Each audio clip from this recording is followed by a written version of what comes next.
Ya, oke, selamat pagi Bapak Ibu semuanya. Ya, ini Bu ada sedikit tugas dari saya selama saya melaksanakan PKG, ya, Pendidikan Keprofesian Guru, khusus untuk pelajaran PJOK.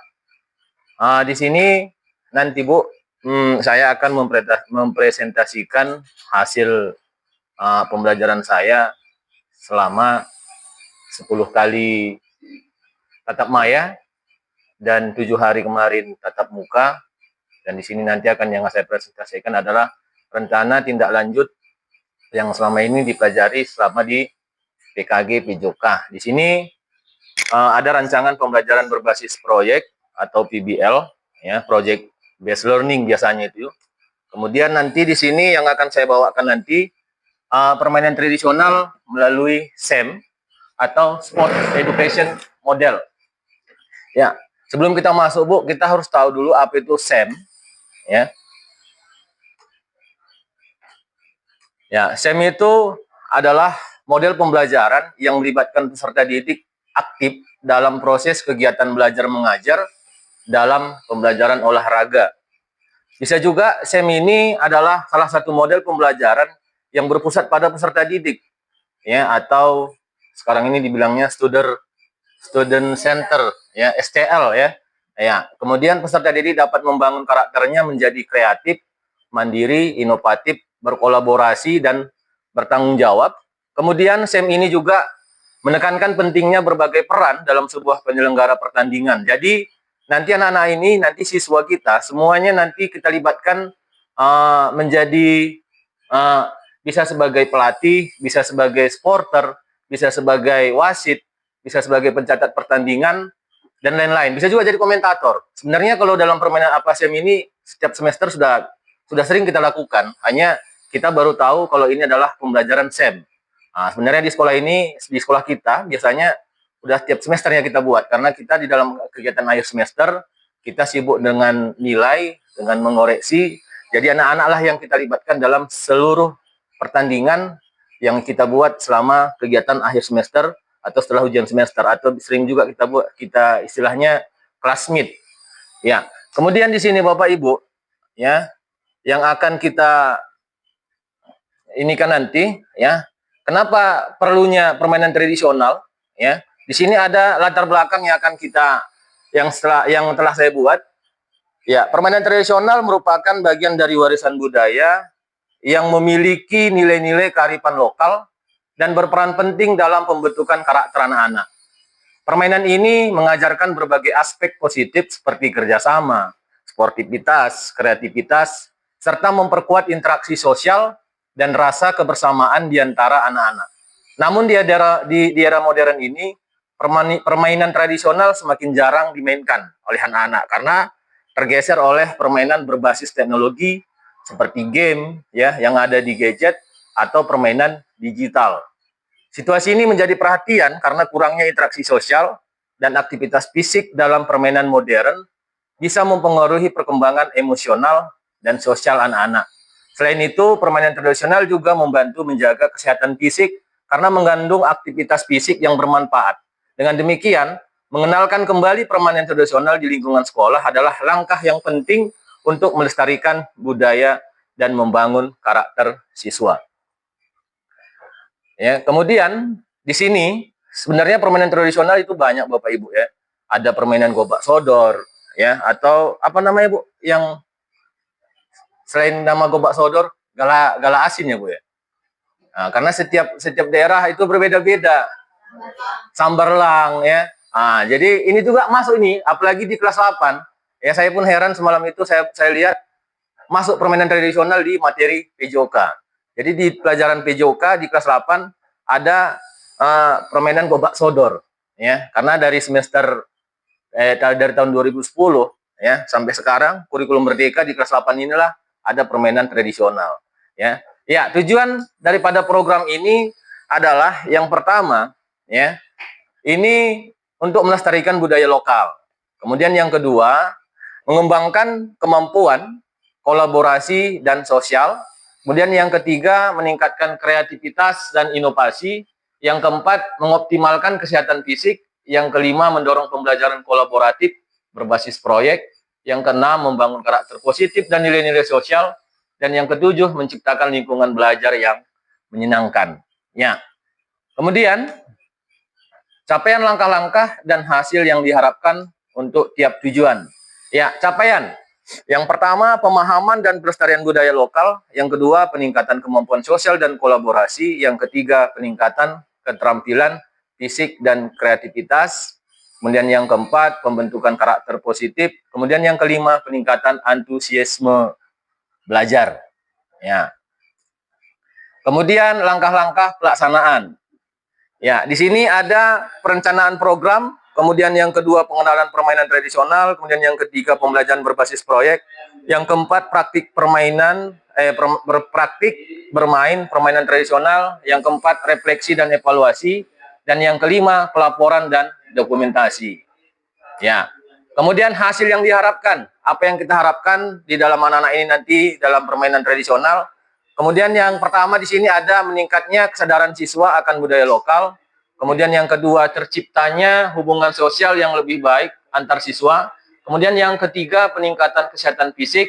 Yang keempat, pengembangan karakter dan nilai-nilai positif. Yang kelima, peningkatan motivasi belajar dan kreativitas. Dan yang keenam, terbentuknya komunitas pembelajaran yang kuat. Ya. Kemudian indikator. Ya, indikator di sini ada 5, ya. Bisa Bapak Ibu baca itu kan, Bu? Bisa lihat kan, Bu? Ya, di sini siswa memiliki pengetahuan dalam mengenai jenis permainan tradisional. Kemudian yang kedua, siswa mampu berkomunikasi secara efektif, bekerja dalam tim, dan menunjukkan keterampilan sosial yang baik. Kemudian yang ketiga, siswa menunjukkan peningkatan dalam keterampilan motorik dan kreativitas baik dalam bermain maupun memodifikasi permainan tradisional. Kemudian yang keempat, siswa mengembangkan karakter positif seperti sportivitas, kejujuran, kerjasama, dan rasa tanggung jawab. Kemudian yang kelima, siswa lebih termotivasi dan antusias dalam mengikuti proses pembelajaran yang dikemas dengan permainan tradisional. Ya, kemudian nanti ada di sini struktur program, Bapak Ibu. Ya, di sini nanti siswa yang kita libatkan nanti adalah seluruh peserta didik yang ada di sekolah kita SMP Widya Dharma, mulai dari kelas 7, kelas 8, dan kelas 9. Nanti karena ini nanti kita ikutkan dalam program Classmeet seperti biasa yang kita laksanakan untuk kegiatan setelah ujian semester di semester 1 ini nanti. Kemudian nanti di sini pelaksanaannya untuk minggu pertama, ini yang saya rencanakan di bulan Desember. Nanti minggu pertama ada persiapan, ya, kemudian ada perencanaan proyek dan juga riset. Kemudian yang kedua, minggu yang kedua eksperimen dan latihan bermain. Kemudian yang ketiga langsung actionnya nanti Bapak Ibu. Ya, produksi produk. Kemudian ada nanti dokumentasi. Kemudian di sini ada kepala sekolah sebagai penanggung jawab kegiatan, sebagai aset politik, penentu program dapat dukungan dan dilaksanakan. Kemudian yang keempat, guru bidang studi membantu dalam mendokumentasikan refleksi dan hasil kegiatan. Jadi nanti Bapak Ibu juga terlibat dalam kegiatan ini, ya, sebagai mitra ataupun kolaborasi antara guru PJOK dengan guru mata pelajaran yang lainnya ataupun guru bidang studi. Ya, kemudian di sini yang kelima, guru PJOK sebagai fasilitator utama dan membimbing peserta didik dalam permainan dan refleksi. Jadi nanti di sini guru PJOK sebagai saya sendiri sebagai fasilitator. Ya. Kemudian di sini apa saja kira-kira aset? Ya, kemarin yang waktu kami pelajari di dalam PKG, ya, mungkin nanti selanjutnya nanti akan berlanjut PKG bahasa Inggris ataupun bidang studi yang lainnya. Karena ini yang pertama adalah PKG-nya PJOK. Nanti yang saya dengar informasi nanti akan berlanjut ke mapel-mapel yang lain. Di sini aset yang telah saya pelajari ada 7 aset, ya. Kalau saya lihat sekolah kita ini semuanya ada ke-7 aset. Yang pertama ini adalah fasilitas. Ya, fasilitas itu apa? Lapangan sekolah. Ya, kalau kita lihat lapangan sekolah kita banyak karena kita satu yayasan. Ya, kalau lapangan kita kecil di sini bisa kita masuk ke lapangan SMA. Di sini nanti lapangan sekolah tempat yang cukup luas untuk melakukan permainan tradisional dengan aman. Kemudian yang kedua ada aset manusia. Ya, di sini lengkap semua, ya, kepala sekolah, kemudian ada guru-guru kita di sini semuanya termasuk sudah profesional ya. Kemudian ada peserta didik. Ya, peserta didik kita juga ikut di dalam aset. Kemudian sosial. Ya, adanya aturan di sekolah yang berdampak kepada seluruh masyarakat sekolah. Kemudian politik. Ya, aset politik ini aset yang keempat. Bagaimana kebijakan kepala sekolah? Apakah dia mendukung semua program-program yang ada di sekolah atau tidak? Selama ini yang saya rasakan, mungkin Bapak Ibu juga rasakan, apa yang kita programkan semua kebijakan kepala sekolah adalah mendukung ya. Kemudian ada finansial. Ya, finansial ini nanti kita ambil dari dana BOS. Nanti ini kita koordinasikan juga dengan Pak Kepala Sekolah. Kemudian ada yang keenam ya. Ada agama dan juga budaya. Ya, di sini nanti yang akan kita laksanakan adalah permainan tradisional ya, karena dia berhubungan dengan budaya. Kemudian fisik. Ya, fisik ini adalah gedung sekolah serta peralatan yang mendukung. Ya, di sini nanti ya, lapangan ini nanti kita gunakan sebagai permainan ya, untuk permainan tradisional yang membutuhkan ruangan terbuka, nanti bisa kita laksanakan di lapangan. Kemudian ada guru memfasilitasi siswa dalam perencanaan, pelaksanaan, dan refleksi. Kemudian orang tua, ini nanti kita libatkan sebagai proses evaluasi dan memberi dukungan kepada siswa. Ya, kemudian kita lanjut, kemungkinan tantangan. Biasanya tantangan ini akan kita dapati, apalagi dalam permainan tradisional, ya. Pada saat ini pasti sulit kita pasti akan sulit menemukan peralatan yang akan kita mainkan. Ya, karena sangat jarang sekarang kita lihat permainan tradisional ini dilombakan. Tapi kemarin ya tahun 2022 ya, ini ada ibaratnya pesta olahraga tradisional. Ini yang tahun yang lalu nasional, tuan rumahnya adalah Jawa Barat. Ya, jadi kemungkinan ini nanti kalau memang berlanjut ini kurikulum merdeka bakal ada kompetisi permainan tradisional antar sekolah yang ada di masing-masing provinsi. Ya Pak, udah Pak. Ya, kemudian keterbatasan waktu, ya keterbatasan waktu dalam melakukan refleksi yang mendalam inilah nanti akan tantangan. Kemudian nanti yang terakhir ada tantangan cuaca. Seandainya hujan, pasti permainan ini tidak akan berlanjut. Itulah tantangan. Kemudian solusinya bagaimana? Ya, nanti membuat peralatan tradisional ya, dengan membuat peralatan sederhana yang mudah didapat. Seperti yang sudah saya rencanakan kemarin, ada gobak sodor. Kalau gobak sodor sepertinya cuma tali aja ya, Bu ya. Tali, kemudian nanti kita buat tepung. Kalau itu masih gampang. Kemudian permainan apa tadi Bu yang pakai papan itu kakinya?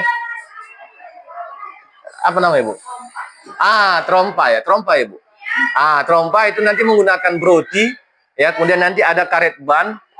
Kemudian nanti ada yang tadi Bu, yang apa tadi Bu? Enggrang ya. Iya. Enggrang ini pun nanti ada dua jenis, ada enggrang pakai bambu, ada yang pakai kelapa. Batok kelapa. Sepertinya kalau batok kelapa gampang. Ya kan? Hanya bambu inilah nanti bagaimana caranya. Ya, ini nanti bagaimana cara yang mudah kita dapat, itulah nanti yang akan kita praktekkan di sekolah. Kemudian mengalokasikan waktu refleksi yang cukup di akhir setiap sesi dan memberikan kesempatan kepada siswa untuk berbagi pengalaman secara bergiliran. Ya, kemudian rencana evaluasi. Ya, rencana evaluasi nanti di sini ada observasi, mengamati antusiasme dan keterlibatan siswa dalam kegiatan ini. Kemudian nanti di sini ada rubrik penilaian, guru PJOK dan guru bidang studi. Ya, jadi inilah hasil presentasi saya, Bu. Ya, mana tahu ada yang mau Ibu tanyakan, karena ini nanti yang berhubungan dengan kelas meet yang akan kita laksanakan di kegiatan akhir semester setelah ujian semester nanti. Ya, mana tahu Bapak Ibu mau Ibu tanyakan, karena nanti pastinya Bapak Ibu juga nanti bakal lanjut mapel-mapel yang lainnya. Karena ini yang saya dengar, mapel selanjutnya adalah mapel bahasa Inggris. Karena PKG ini yang pertama PJOK. Gimana Pak? Ada pertanyaan? Bu Ruth? Pas ya? Oke, jadi kalau tidak ada pertanyaan, terima kasih atas waktu Bapak Ibu yang telah berikan kepada saya untuk mempresentasikan hasil pembelajaran saya selama PKG ya. Jadi mudah-mudahan ini kegiatannya bisa berjalan dengan baik ya di bulan Desember nanti. Jadi itu aja yang bisa saya sampaikan. Atas perhatiannya saya ucapkan terima kasih. Selamat pagi.